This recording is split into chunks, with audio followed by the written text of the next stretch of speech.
Hey everyone, I'm Trevor and you're watching SoCal Disney Dad. Today we are at the San Diego Zoo. It is Sunday, March 28th, and it is the heart of spring break. So we are going to see what the crowds are like. I expect it to be busier. I haven't been to SeaWorld during this yet, but I hear that SeaWorld has been a madhouse. Do we expect the same from the zoo? I don't know, but that's what we're gonna find out. Thanks for watching, and let's get going. So we're coming up on the COVID screening, and the first thing that I see here is massively long lines. Now, when we pulled in, it was about 5 minutes to 9, and nobody was moving and nobody was going through the COVID screening. So we're assuming that this massively long line is just because they weren't even letting people go through. Now I do see that it is moving, and so hopefully we're not waiting forever. We will time it and let you know just how long it took us to go through this. We do, yes, thank you. So the line goes all the way up there, all the way down there, and it zigzags back and forth at least 8 times from what I can tell. Okay, timer started. And the timer is started. All right, we'll catch back in with you once we get through. Brief check-in, it's 9:13, and we are only about halfway through this line, so 13 minutes. That means that we might have another 13 to go, and that's just to get through COVID screening. We're also going to tell you how long it took us to get through the ticket check as well. So yeah, this is really, really busy. We just made it through into the zoo. It took us 22 minutes to get through COVID screening. It took us another 4 to get through the ticket area. So not bad at all, if I do say so myself. We're going to start off here at the top and come see the flamingos. They're over this way. Not sure if we're going to get a decent viewing location for the flamingos, but just about every park in San Diego has flamingos.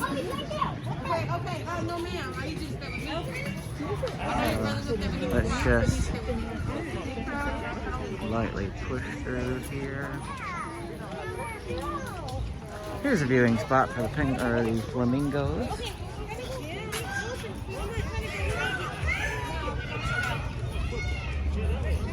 Tell your brother to come back. Oh, there's baby ducks now. There's baby ducks? Where are the baby? Oh, I don't know if you can see them, but there's little baby ducks right there. Okay, now we gotta go back to the safari. I do see some monkeys. There's one climbing up there. Looks like there's actually 2 up there. That one up there in the tree is picking something off of his buddy. And his buddy doesn't seem to be enjoying it very much because he's moving his head like, hey, stop it. Maybe it's a mom and a kid. Yeah, Mom, come on, Mom. No, I don't want to do that, Mom. Ooh, nice. Get to see some acrobatics. This is the Angolan Qualibus monkey. Not Columbus. No, not Columbus, Qualibus monkey. Located in the highlands and coastal forests of Tanzania and Kenya. He's like balancing up there on that tree. It does not look comfortable. Ooh, there's another one over there running along. It's got a nice red tail.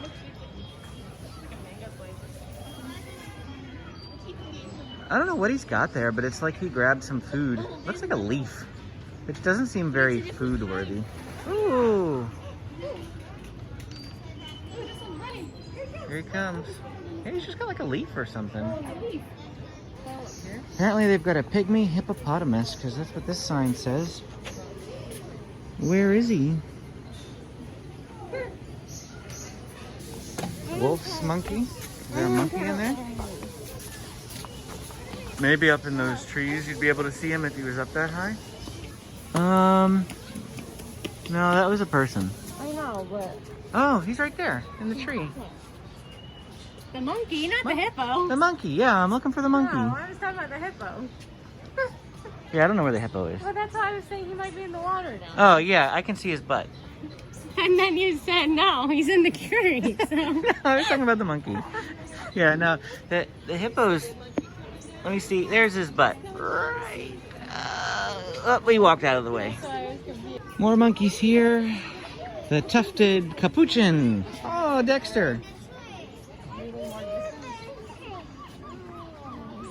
If you've ever watched A Night at the Museum. It's a capuchin. There are birds in there. Oh, this is a bird exhibit. Like, what's a bird doing in the monkey exhibit? But there are birds all in here.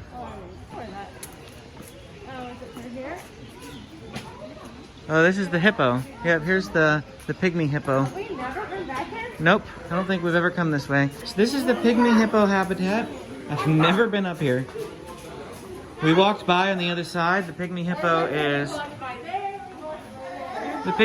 is straight through there. That's him. There's two of them. Yeah, there are two of them in there. Oh yeah, it looks like one's a baby. I like a monkey. And there's a monkey in there too. Monkeys and the pygmy hippos. So right here is the Treetops Terrace. There's a food area here, and then below this is Albert's, which is a sit-down area.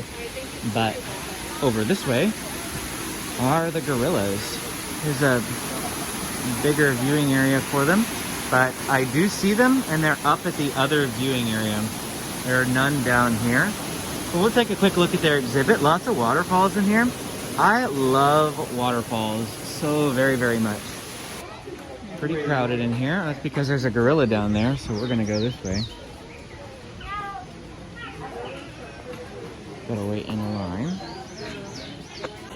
Over here off to the side we have some names of the gorillas. We've got Jessica the Queen, Paul Don, the Gentle Giant, and Denny the Little Prince. I'm gonna assume that the guy we've got up here is Paul Don.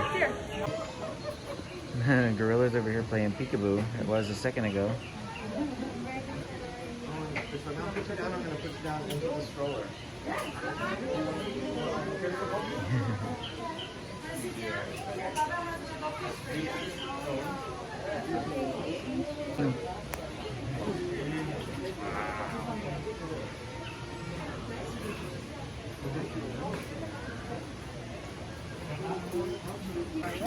Unfortunately, we missed the gorilla, so we're back here at the area where we just passed the pygmy hippo exhibit that's right here off to the left. That was just past the gorillas. So now we're going to be heading down this path. This path is going to take us to the aviary and the tigers and hippos as well. Here we go, my least favorite part of the entire zoo, Scripps Aviary. Well, at least there's not pterodactyls in this. There are no pterodactyls in here. I still don't like aviaries because there's always the threat of a bird pooping on you. Especially when you see these like poop stain spots all throughout. It's like, that's a popular pooping zone. Let's try to avoid a popular pooping zone. There's another bird up here. That one was afraid of me. Maybe the other one was just, oh, there's that guy standing on top of the other one.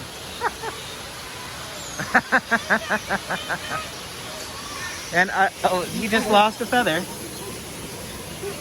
Line to get out because only one party at a time, and you've got the double door thing, so we've got to wait. Down this way is the tiger. I don't hear him roaring anymore, unfortunately, but we still have to get through the aviary again. The aviary that we went through has an upper and a lower area. The first portion that we went through is the upper area. Now we're going to go through the lower area. You can completely skip the aviary by going down these stairs here off to the right, but if you have a stroller like us, you only have two options: going through the aviary or carrying that thing down the stairs. But see the pathway above us? That is the upper aviary that we walked on. I actually like the lower aviary better because I feel it's more scenic in here. I also feel less threat of being pooped on underneath. I don't even see the tiger. Usually we can see him even if it's off in the distance. I mean, we know he's in there. He was roaring. There's another viewing area over there. See, there's some people doing what I mentioned. You can bring the stroller down the stairs. This is very steep. This area around the tiger trail always tends to be really steep. Benji should probably almost get out, but unfortunately he's not been the most cooperative this morning, so it's easier for us to keep him in the stroller. Too many to carry. There are lots and lots of fish in this exhibit. I'm actually wondering if the hippo's even down here, because usually this is one of the most popular exhibits and it is crammed with people. The hippo is almost always down here. So, yep, he is there. It's just not as crowded as even the gorilla exhibit. Gorilla exhibit was really crowded, but this is fine. We'll wait for them. They're not moving. Right up next to the hippo. There's a gift shop over here, a Tory Forest shop. We'll poke in there real quick so that you can see what's in there. Very small shop, not very large. Maximum occupancy is 2. So there's already 2 people in there. So all I'm gonna do is stick my head in here and we're gonna show you some of the items that are in here. They've got some ice cream, some snacks off there to the left, and some plushies. Some hats out here, and some small toys. Ooh, my kids love those. We ended up here in Panda Canyon after our time going through the Tiger Trail, and we're just meandering through here. There's really nothing to see through Panda Canyon. They got rid of pandas. They got rid of the panda. There's a red panda back there, but it's not really all that worth going to see unless you're desperate to see the red panda, because he's really hard to see. But what we're gonna do is head up to the elephant area now, and we're gonna take this elevator. The wonderful thing they put in. The wonderful thing they put in. We did do the stairs once, and that is a workout and a half, let me tell you. James wants to go up the stairs. James wants to go up the stairs. Oh boy.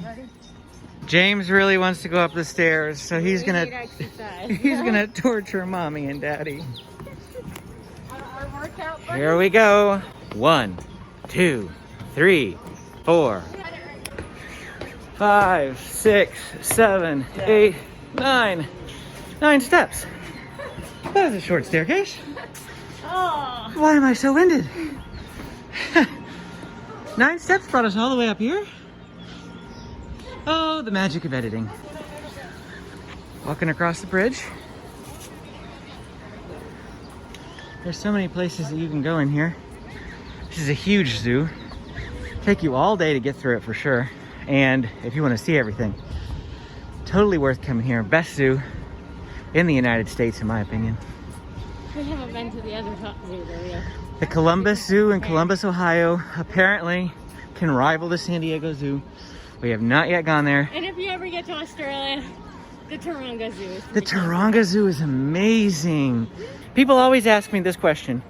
If you only have one day in San Diego and you're gonna go to the San Diego Zoo or the San Diego Zoo Safari Park, which one should you go to? Yeah. And I always say that if you've never been to the San Diego Zoo, or if it's your first time in a really long time, come to the San Diego Zoo. If you've been to the San Diego Zoo recently, check out the Safari Park. The Safari Park is still fantastic. Absolutely love that zoo. But this one is just, you really can't beat it. Come on. There are 2 entrances to Elephant Odyssey. The entrance that we're coming in today is actually an entrance that we don't normally go through. And that is across the bridge. The other one is up by the top area of Africa Rocks, past the urban jungle. The lions are almost always up on these platforms, lounging. I have very rarely seen them active. That is his butt facing us. His head is actually facing away from us. Usually you can see some elephants through here, but there's no elephants here today. There's a couple more viewing areas for the elephants, so I'm not concerned. I think we'll still see some elephants. Something that you'll notice during spring break, because we have a lot of out-of-towners and people coming from different states and things that aren't so used to COVID procedures. And we do see a lot of people not wearing masks like they're supposed to, not keeping the 6 feet distancing like they're supposed to. And there just aren't any workers around because it's mostly volunteers that are here. And so it's difficult for them to keep people everywhere for making sure that policies are upheld. I have seen plenty of workers ask people to pick their masks up and that sort of thing whenever there's a worker around, but just be mindful in these spring break crowds. We're coming up here on another area. There's some bugs in here. We usually bypass these because Amy doesn't like bugs. No, they put the tarantula out, so it's okay. did they? Now. Yeah, the tarantula's in a different part of the zoo. Now that the tarantula's gone, it's just beetles and mantis. Yeah, the tarantula, Amy doesn't like spiders. If you don't like spiders, let us know down in the comments, because I know Amy is definitely not the only one. How about spiders or snakes? That's a big conversation. Some people really don't like snakes, but they're okay with spiders. Some people really don't like spiders, but they're okay with snakes. So which team are you, and I mean which one are you more afraid of? Spiders or snakes? Let us know down in the comments. Or do you hate both? Or do you hate both? That's a perfectly viable option as well. Take a look at that guy. Every time we walk by here, all I ever see is his butt. I think he eats in that, and they have the food on the other side. They should really open the food door that's like on this side, so that we can see his face and not just his butt. This shop is closed. No. Or you can get in, but like... I think it's closed currently. It's not always closed. I don't know why it's closed right now. All right, we're about to head into Sabretooth Mexican Grill here. They opened like 7 minutes late, and there's a really long line of people here now. I'm not quite sure what they're doing. So from the point that they should have opened at 11 to the point that we got our food and sat down with only 3 parties in front of us was 30 minutes. Because they opened 7 minutes late and then we're moving at a snail's pace in there. I don't see us coming back here again unless this food is to die for. It better like knock my socks off is all I'm gonna say. So this is the carne asada nachos. It looks pretty good, that's for sure. A guy in there got a beef taquito burrito. It was a huge burrito and it had 2 taquitos wrapped inside the burrito. It looked really good. What did you think? I thought it was good. Like, the food actually was good. I'll say that. Yeah, no complaints there. Very, very good. Definitely for 2 people. Yeah, definitely enough for 2 people. We split it, and I don't feel like I didn't get enough food at all. Good portion sizes if you're not getting the a la carte stuff. If you come and there's not a long line, so if you're coming, you know, not during spring break, or if you come and you really want Mexican and you're okay with waiting, this is a really great place to come. Just set your expectations that the service is gonna be it's gonna be really slow. Are you sitting there? Did you climb up? Yes. Is that fun? Yes. All right. Your legs are so far away from the ground. Did you bring Panda into the park with you? Yeah. Can I see Panda? Yeah. Oh. Sometimes you like to feed Panda, don't you? Not sure if the elephant's out still. I don't see him. We're gonna come over here and check out the camel. Amy's going the other way because obviously this way is really crowded. But I want to see the camels. There's 2 of them. Their heads are sticking out straight ahead. And then there are some other animals over that way. And then over here off to the left in this glass area is a snake. And it's just a little too crowded and my kids are starting to get grumpy, so we aren't going to spend too much time looking for those snakes. There are snakes all over the park, and I don't mean in the area where you're walking. They're just in different areas of the park. In order to get our way out of the park, because we are headed towards the exit now, we're gonna walk through some Africa Rocks area and through the Australian outback, so we'll get to see that while we're on our way out. Going by some meerkats here. Everything's just a little too crowded for us. Like, really too crowded, so I'm not going to stop anywhere. We're just gonna keep walking on through. But I'll let you guys see just how bad it is for crowds compared to, if you watch our previous videos, compared to now. There's a lot of people here right now. This area is not too bad for crowds.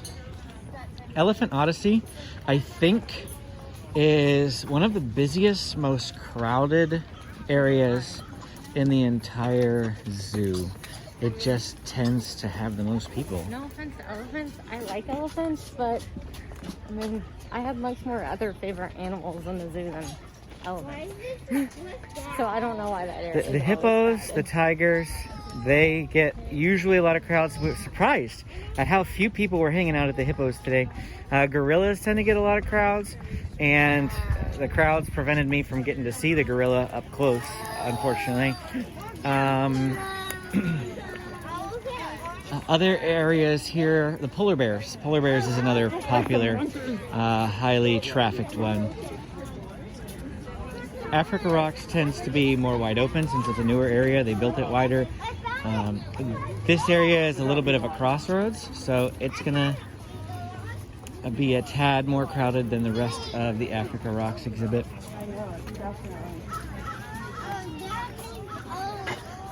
Head right if you want to go to Africa Rocks.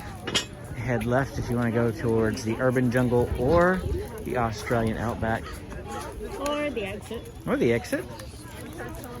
Which is where we're headed. Still get to see a lot of stuff on our way through the exit though. See, now this would be nice if the path just stayed this clear the entire time. Well, this is what it's normally like. Yeah, when we come to the zoo on non-spring break weeks, this is what we'd see throughout the entire zoo. Dippin' Dots up here to the right. It's open this time. Every time we walk by here, it's never open, but we also come over here first thing in the morning. Never come by here at this time of the day. I just got Dippin' Dots yesterday when we were at Knott's Berry Farm for the Taste of Boysenberry Festival. And yeah, we can go up this way. And that video will be coming or will already be posted. I don't know, I have a lot of videos from this weekend that need to get posted. But that Boysenberry Dippin' Dots, oh man, that was so good. The urban jungle is off down that path. Sydney's Grill and Sydney's Hangout up here. Sydney's is a good place to get some burgers. Don't have much else but burgers there. And chicken strips. Chicken strips. We've reviewed that before in the past also on our channel. Busy. Here's the beer area if you want to get beer.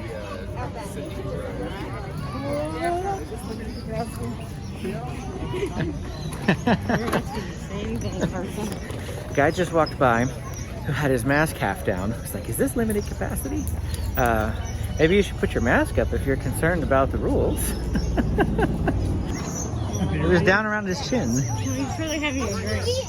There's no rule in here about, like, Disney has a rule that if you're having a drink, you have to be off to the side. Yeah. Stationary. And they don't have this rule here. Kookaburra. Kookaburras are in here somewhere. I thought they were in the other. I'm not sure exactly.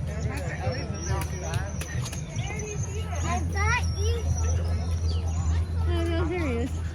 Kookaburra friends in here? Yeah. Oh, there he is. There you Yep. go. I'll zoom in on him for you. There he is. Kookaburra. There's nothing like hearing a kookaburra make its warbling sound in the wild. You ever hear them do it here in the zoo? But when we lived in Australia, you'd hear them, and they kind of almost sound like monkeys. It's kind of interesting. Yeah, they were kind of annoying, actually. I liked it. I liked it, except when it was like really early in the morning and it was waking you up. Like having a rooster outside your window. Almost towards the exit. Everybody must be in the back of the park because this is pretty empty. Yes, it is. Compared to what we just walked through at Elephant Odyssey, I feel like everybody was at Elephant Odyssey. At least after we took lunch. Like, getting from the one area to lunch wasn't too bad. But then after we ate lunch, everything was super crowded. Coming up to an area here by the food that I'm not sure if this is a line for food or if it's for the restroom. Wow. Crazy long line just for the restroom. Good thing we used the other one because it's getting crowded again as we're approaching the front of the park. Let's check and see how many people are actively coming into the park though. I don't see a steady flow of traffic coming through the... Oh yeah, there they are. Must have just got held up. But yeah, there's still a steady flow of traffic. We'll see what the COVID screening line looks like because that'll be the big tell. It's what, about 12 o'clock? We were hoping to be out of here by now and back home. Well, it's 12:18 already. Wow, but lunch took a lot longer than we wanted it to. Just keeping the camera rolling so you can see crowds. I know when I watch videos, I always appreciate that, so I hope you guys do as well. It always helps me determine what things are going to be like whenever I come. The one important factor to keep in mind is that, again, this is spring break, so if you are coming next week, it may be like this. Probably will be like this. Will probably be worse. Like this until probably the second week of April. Yeah, mid-April. And then I'll teeter off. But if you're coming after mid-April, coming in May, probably be all right. I'd be interested to see what it looks like once summer break hits.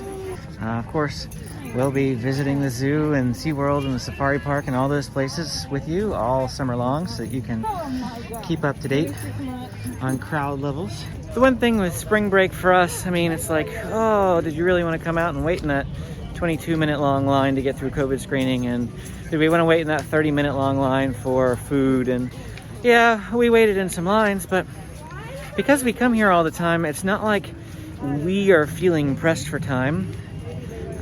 We don't mind waiting in those things to show you what things are like. The biggest problem tends to be when our kids get a little antsy, and they're more or less antsy not because of crowds. They're more antsy because of things like the playgrounds still being closed. If the playground would have been open, I feel like they'd have been able to work off some of those little frustrations, but playgrounds are still closed even after red tier. I don't even see them opening once theme park rides reopen.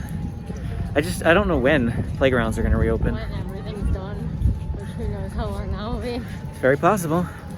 Now, wow, okay, I'm staring at something that you guys aren't staring at yet, but I'm going to flip the camera around here in a second and you're going to see what I'm seeing. 12:20, and this is the COVID screening line. It is just as busy this morning. So there are this many people still coming into the zoo. Constant flood of more people coming in. You ever wonder why we only ever come in the morning and why we hardly ever show you guys what it's like in these places after, say, 1 or 2 o'clock? It's because if you take all the people that were currently in there, add all these people, and then another half an hour later, you add the same amount of people again, it just gets busier and busier and busier. Parking gets worse. You have a harder time finding a spot. You have more stress and frustration while you're here, a harder time looking at the animals. It's just all around, in our opinion, better to come in the morning. Something we've observed with theme parks in general, especially at Disney, Walt Disney World, we are the type of people that, even Disneyland, but we're the type of people that we're there an hour before rope drop. And we'll wait the hour because once the park opens, the first like 3 hours from 8 to 11 are golden. Like the crowds are low, you can get on rides really easily. But then once lunchtime hits, the crowds just skyrocket. And I think it's people that don't really want to get up early, they're on vacation, they want to sleep in. And then they go get breakfast at their hotel, because a lot of the local hotels around Disneyland offer like breakfast buffets, well, they used to have breakfast buffets and things like that. So we've noticed people would start trickling in around like 11 o'clock. And then it was very busy. So if you are looking for the easiest, best way to get the most out of your day, to have the least amount of frustrations, just come as early as possible. Do what you need to do. Figure out how far away your hotel or your house is from these locations ahead of time. If it's going to be a 30-minute drive, give yourself 45 minutes to get here. That sort of thing. Get here 10 to 15 minutes before the park opens. Get in line. All that sort of stuff. So anyway, yep. That's it for our time here at the San Diego Zoo. Thanks again for watching. If you want to see more content like this, go ahead and hit that like and subscribe button. We'll see you again next time.